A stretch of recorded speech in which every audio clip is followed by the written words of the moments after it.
అర్జున్ గారు మనతోటి ఈ చర్చలో ప్రముఖ ఆర్థిక నిపుణులు సురేష్ గారు కూడా పాల్గొన్నారు. నమస్తే సార్, అది వారికి వెల్కమ్ చెప్తూ ఇక నాగార్జున రెడ్డి గారు ఏదైతే ఇప్పుడు భారత్ పాకిస్తాన్ పట్ల అమలు చేస్తున్నటువంటి ఆర్థికంగా దెబ్బలు తీసేందుకు అమలు చేస్తున్నటువంటి ఈ ప్రయత్నాలు ఏమైతే ఉన్నాయో, విధి విధానాలు ఏమైతే ఉన్నాయో, దాన్ని మనం ఏ రకంగా చూడొచ్చు? గుడ్ ఈవినింగ్ అండి. Good evening.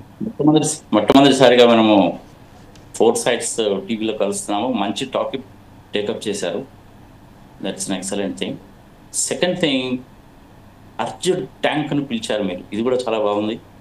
దాని పేరు అర్జున్, మనకి అర్జున్ ట్యాంక్ ఉంది కాబట్టి అంటున్నాను. సురేష్ గారిని కూడా పిలిచారు, నన్ను కూడా పిలిచారు. It's good. సరే, ఆయన యుద్ధాన్ని గురించి చెప్తూ ఉన్నారు. 1971వ సంవత్సరంలో పాకిస్తాన్కి మనకి జరిగినటువంటి యుద్ధంలో మా మామయ్య కూడా పాల్గొన్నారు. ఆయన పేరు major general PC Reddy, 6th mountain battalion. ఒకసారి అర్జున్ గారు కనుక వెతుక్కుంటే తెలుస్తుంది, ఎవరైనా వెతుక్కోవచ్చు. Is also participated. ఇట్లా చెప్పుకుంటూ పోతే మా ఫ్యామిలీలో చాలా మంది ఉన్నారు అనుకోండి. That is a different task. ఇప్పుడు మీరు అడుగుతున్నటువంటిది ఆర్థిక పరంగా పాకిస్తాన్ని కృంగా తీయడము ఎలాగా, ఏం చేస్తే బాగుంటుంది అనేది మీ టాపిక్. జనరల్గా మనకు సామెత ఏం చెప్తారంటే, వసుదైక కుటుంబం అనేటువంటిది మన పాలసీ. కానీ అది అమెరికా వాళ్ళకి కానీ, చైనా వాళ్ళకి కానీ, పాకిస్తాన్ వాళ్ళకి కానీ, యూరోపియన్ కంట్రీస్కి కానీ నచ్చదు. అదేవిధంగా సామ దాన భేద దండోపాయాలను మనం అంటాం. ప్రత్యక్ష యుద్ధం అనేటువంటిది లాస్ట్ రిసార్ట్ కింద మనం ఎప్పుడు పెట్టుకుంటాం. ఇప్పటి నుంచి మీరు మొదటి నుంచి చూడండి, అలాగే ఉంటుంది.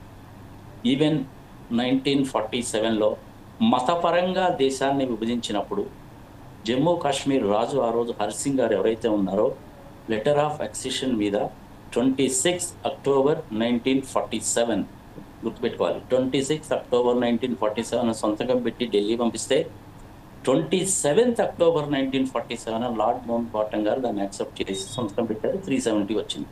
తర్వాత ఇప్పుడు తీసేస్తాం అనుకోండి.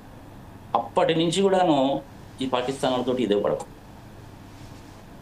మరి ఇప్పుడు దీనికి పరిష్కార మార్గం ఏమిటి అంటే, నాకు తెలిసినంత వరకు చెప్పాలి అంటే, మన తెలుగులో సమాజం చెప్తారే, చిన్న పామునైనా గట్టి పెద్ద కట్టెతోటి కొట్టాలంటారే, అలాంటి దెబ్బ పడిపోవాలంటే ప్రత్యక్షంగా యుద్ధాన్ని కనుక దిగారు అనేసంటే పాకిస్తాన్ వాళ్ళు మన దెబ్బకు తట్టుకోలేరు సార్. ఏదో వాడు మా దగ్గర 130 అణుబాంబులు ఉన్నాయంటారు. ఆ అణుబాంబులకు సంబంధించిన పాస్వర్డ్ ఏంటో తెలియదు, వాళ్ళకి దాన్ని ఎలా ఉపయోగించాలో తెలియదు.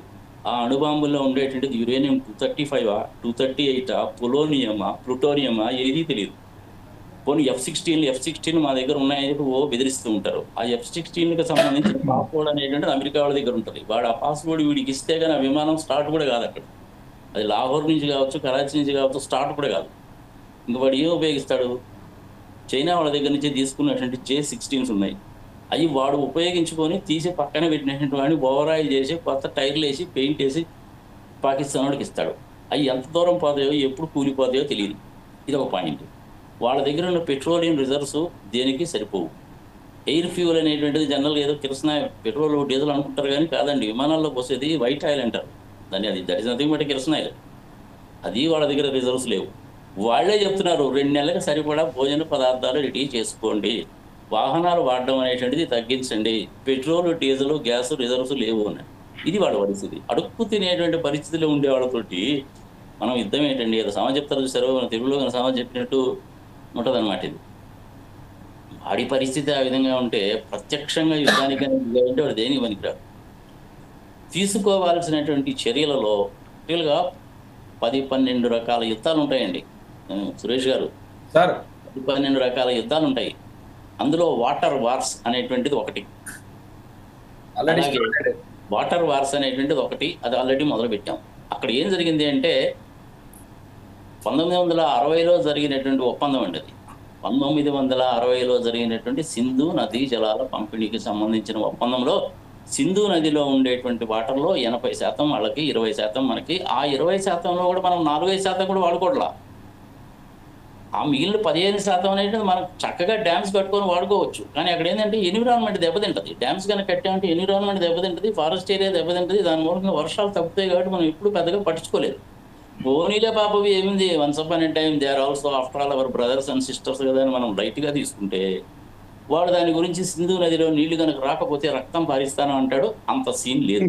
అడుక్కు తినే ఉంటుంది సార్, ఉండదు. అరే మన దగ్గర మిలిటరీ ఎక్విప్మెంట్ అనేటువంటిది తక్కువేం లేదు.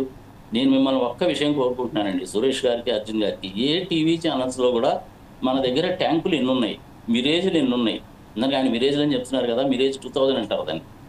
అలాగే మిగ్ సంబంధించిన సిరీస్ మిగ్ 21, 23, 25, 27, 29, ఎంకే సుకో ఎంకేలు ఇట్లాంటి చాలా ఉన్నాయి. మిరేజ్లే కాదండి, జగువార్స్ కూడా ఉన్నాయి మన దగ్గర.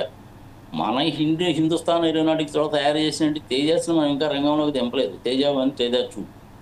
సో దాని విషయంలో మనకేమి దిగులు లేదండి, అండ్ వాటిని గురించి భయపడాల్సిన పని లేదు.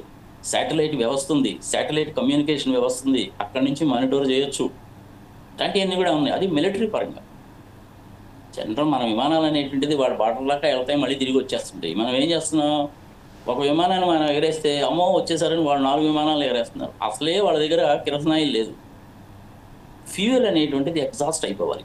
At the most Saudi Arabia వాడు ఇంకొకడో ఏదైనా అడిగితే కాస్త ఇస్తాడేమో, కానీ చైనా వాడు కానీ అమెరికా వాడు కానీ ఎవ్వరూ కూడా వాళ్ళకి ₹1 డబ్బులు ఇవ్వరు, 1 లీటర్ కిరసనాయిల్ కూడా ఇవ్వరు. అది ఇప్పుడు మన ఆర్థిక పరమైనటువంటి విషయాల్లో కనుక వచ్చినట్లయితే, ఇందాక చెప్తున్నాను కదండి సురేష్ గారు, అర్జున్ గారు, ప్లస్ మీ టీవీ ప్రేక్షకులకి, ఆర్థిక పరమైన యుద్ధము, సైబర్ పరమైన యుద్ధము చేస్తే చాలు పాకిస్తాన్ వాళ్ళ మీద. ఇంక మనం ఏం చేయాల్సిన పని లేదు. మన భారతదేశ సైన్యం అనేటువంటిది చాలా దృష్టిగానే ఉంటుంది. ప్రపంచంలో 4th largest army with around 14 lakh people. Equipment ఉంది, కమ్యూనికేషన్స్ ఉన్నాయి, హార్డ్ వర్కింగ్ ఉంది, వెల్ ట్రైన్డ్. మన ప్రధానమంత్రి గారు చాయిస్ మీదే అని కూడా క్లియర్గా చెప్పేశారు.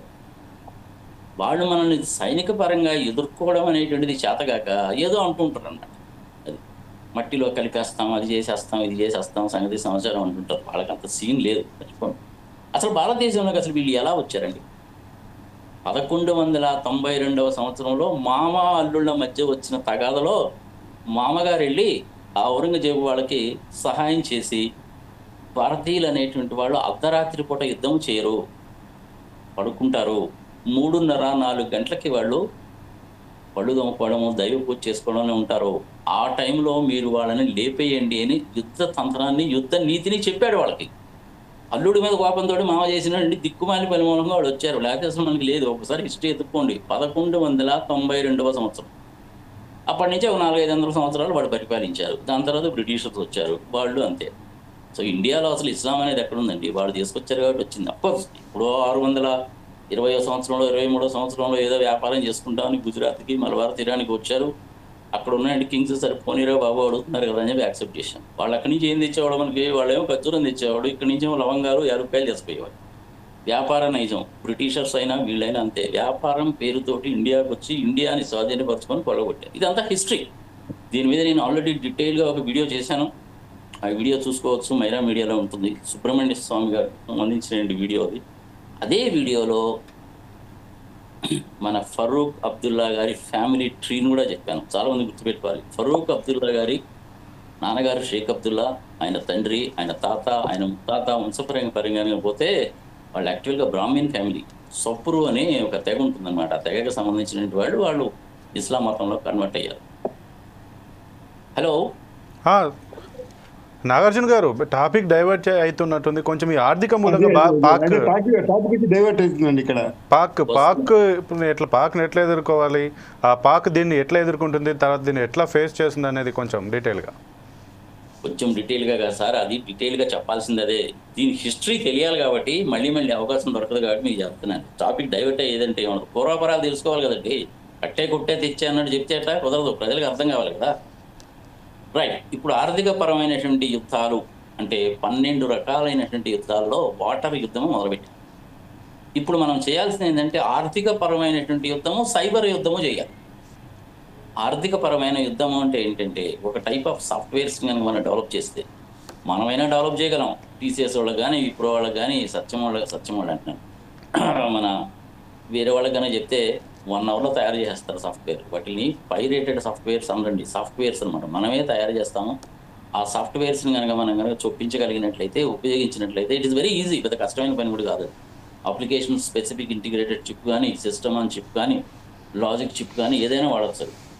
Electrically erasable rewritable program chips కానీ, ర్యామ్లో కానీ, రామ్లో కానీ ఉపయోగిస్తే వాళ్ళ ఆర్థిక వ్యవస్థని స్తంభింప చేయడానికి అవకాశం ఉంటుంది. It is very well possible. అంటే పాకిస్తాన్కి సంబంధించిన రిజర్వ్ బ్యాంక్ ఆఫ్ ఇండియా వెబ్సైట్ని కనుక హ్యాక్ చేసి కనుక చొప్పించాము అంటే ఒక్క ట్రాన్సాక్షన్ కూడా దొరకదు. చైనా వాళ్ళు, అమెరికా వాళ్ళు పాకిస్తాన్ తోటి వ్యాపార పరంగా చూస్తారు, వాళ్ళ సైనిక స్థావరాలను ఏర్పరచుకోవడానికి చూస్తారు. ఆ సైనిక స్థావరాలను ఏర్పరచుకున్నప్పుడు వాళ్ళ యుద్ధ విమానాలను పెట్టుకుంటారు, అవి పాకిస్తాన్కి అమ్ముతారు, అది వాళ్ళ వ్యాపార నైజం. కానీ అసలు అది జరగకుండా చూడాలంటే ఈ పని చేయొచ్చు. ఇప్పుడు సాఫ్ట్వేర్లో ఏంటంటే హ్యాకర్స్ అని ఉంటారండి. హ్యాకర్స్లో ఏంటంటే ఎథికల్ హ్యాకర్స్ అని ఉంటారు, క్రిమినల్ హ్యాకర్స్ అని ఉంటారు. నార్మల్గా ఇండియాలో ఉండే వాళ్ళందరూ కూడా ఎథికల్ హ్యాకర్స్ అండి. Even I'm also a hacker for your information. I'm also a certified person in forensic accounting and as well as fraud investigations. ఆ ఎథికల్ హ్యాకర్స్ అనేటువంటి వాళ్ళు మనకి ఇండియాలో ఎక్కువ ఉంటారు.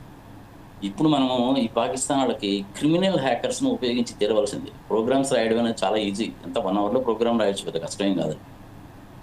అవి కనుక చూపించాము అంటే వాళ్ళ ట్రాన్సాక్షన్స్ అన్నీ పోతాయి. ఇది financial war, cyber war or financial. ఇదే టెక్నాలజీని మనము శాటిలైట్స్లో కనుక ఉపయోగిస్తే పాకిస్తాన్కి సంబంధించిన రాడార్స్ని మొత్తాన్ని కూడా జామ్ చేయొచ్చు. సరే, F-16స్లో ఉండేటువంటిది పాస్వర్డ్ అమెరికా వాడు ఇవ్వాలి, వాడేమో ఇవ్వడు. మొన్నేమో ఒక $400 మిలియన్ డబ్బులు ఇచ్చారు వాళ్ళకి.